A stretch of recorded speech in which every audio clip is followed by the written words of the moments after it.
Welcome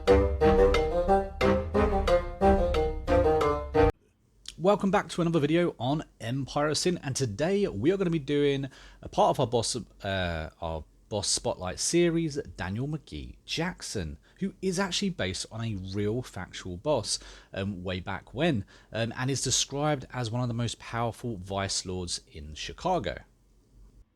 So let's start with Empire bonuses. First of all, he gets a 25 minus 25 brothel chance of them being raided, which is kind of good, I guess. That means, you know, the cops aren't going to be raiding your brothels too much. It's kind of irrelevant. The second part of this is really good though. Casino earnings plus 20%. Now, me personally, I found that casinos make me the most money, apart from obviously selling alcohol. So if you are going for, you know, a playthrough where you're looking to get a lot of rackets, Daniel Mckee Jackson is brilliant if you're going to get yourself a lot of casinos, because just by having him as your boss, your casinos are earning 20% more, and 20% is a, you know, quite significant buff. Now, his diplomatic bonus is good as well. It's founding father. So basically, he gets a minus 25% threat generation if you have a large empire. So the bigger you get, you know, the other bosses start looking at you and looking to attack you because, you know, you're becoming too big type of deal. Well, with him as your boss, you get minus 25% threat through just your own growth. So that's kind of cool. It means that hopefully, you know, less people are going to be wanting to go to war with you. Obviously, it does depend on the rest of your actions, but I quite like that one. Next up are the stats, but before we get into them, don't forget to subscribe to the channel if you are interested in Empire of Sin videos. I do try and cover every single aspect of this game, so if you want to see more, hit that subscribe button, and of course comment your thoughts on this video as we go through. So first up, let's look at Marksman. Marksmanship is at 94, which is very high. That's a great stat. Basically means he can use any gun in a game and be very proficient with it. Next up, we have melee, which is at 60. Obviously, Daniel Mckee Jackson isn't a melee character, so I wouldn't really bother with that. Up next, we have three stats. We have intimidation, we have leadership, and persuasion. Now, these three stats are all to do with your dialogue options, the in-game events that come up, and you kind of get skill gated sometimes. Certain replies, certain answers, you can only kind of have happen if your intimidation, leadership, or persuasion is up past a certain number. When it comes to intimidation, I guess 75 is actually not too bad. You're going to pass most of those. Persuasion is at 80 as well. Now, there are some in-game items and some events that can kind of boost that up a little bit more, but I think 80 is actually a good stat, and we'll probably see that you succeed if you get the event to pop up saying that the other families want to buy a gangster off you. I've mentioned it in a few videos, but it is such a game changer if you manage to get it to work. That's why persuasion is so important. You have a boss with a high persuasion stat. Initiative is another high stat, which is quite nice to see. It's at 73, which is, you know, a very respectable, good stat. It means that you're going to be up higher in the order when you're starting a battle. Obviously, the higher it is, the closer to the, you know, the first or the beginning of the queue you're going to be when it comes to who takes what turn. So 73 is actually pretty good. Movement is at 6. Obviously, there are bosses with 7, so 6 is kind of trash.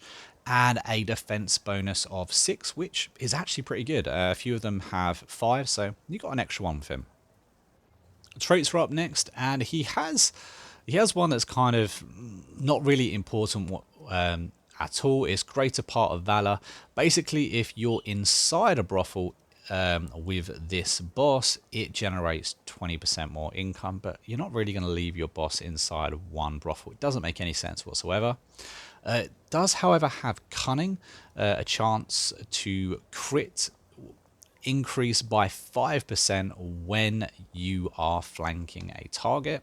You also have thick skinned, which gives you a 15% resistance to crit as well. Anything really to do with crits are good. And you also kind, so you have a 10% chance to resist all status effects like bleed and poison, for instance. Now, my favorite, the perk tree. Now, we will get to last rites a little bit later. First up, as always, I would honestly choose Lifeline. Lifeline basically means that anyone in your little area that gets downed has a chance to bleed out instead of just dying when the HP reaches to 0. Tier 3, I would pick heal, because any boss that can heal, any boss that can become a healer is really, really helpful, basically. You never know when you're going to need someone to heal. It also means you don't have to take a low-level doctor. It's just helpful. But if you're not going to pick that, maybe think about double tap. I quite like double tap, to be fair. Tier 4, I really enjoy return fire.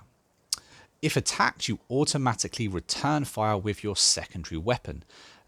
Now, Daniel Mcgee's Jackson's boss ability is all related to pistols. So therefore, you're probably going to have a few perks in pistols. And of course, with return fire as well, you're going to end up getting some more kills with pistols. So it just goes really well with the character. And so that's why I would pick that. It just goes really well with your boss ability and probably your playthrough.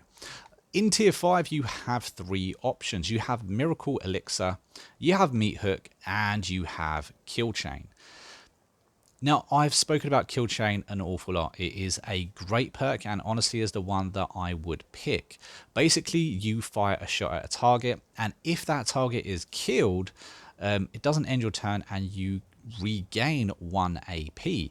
Meaning that if you've got a rifle, a submachine gun, or a shotgun, you can effectively kill, say, 5 people in a row, given that you've got enough ammo in your gun, because you're always getting that AP back. You're always able to make that shot. So Kill Chain makes a lot of sense. Now, Miracle Elixir is another good option.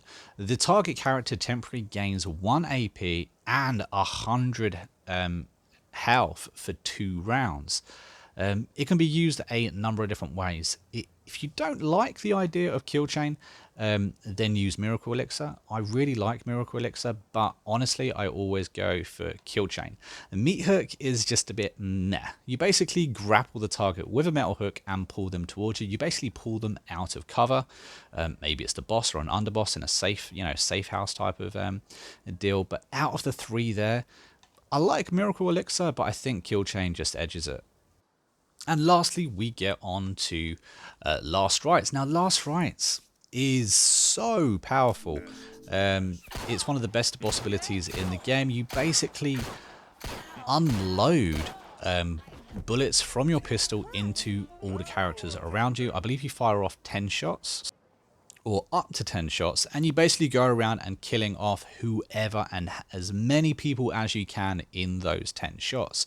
You will end up getting a lot of pistol kills because of this ability.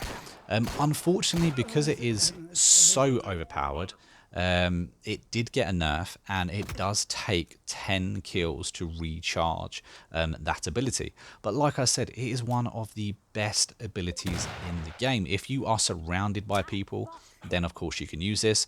It's great to use in ambushes, especially at the beginning part of the game. Overall, I think Last Rites is possibly the best boss ability in the game. Of course, it has been nerfed massively because of the 10 kill recharge that you actually need. But every single person you actually kill when using the ability counts towards the recharge. So, there is that there. I wouldn't just use it for one person. But guys, that is the end of this video. So please, if you've enjoyed what you watched, if you found it entertaining, hit that like button, comment your thoughts down below, and of course subscribe to the channel. And I'll be back with more videos real soon. Take it easy. Okay,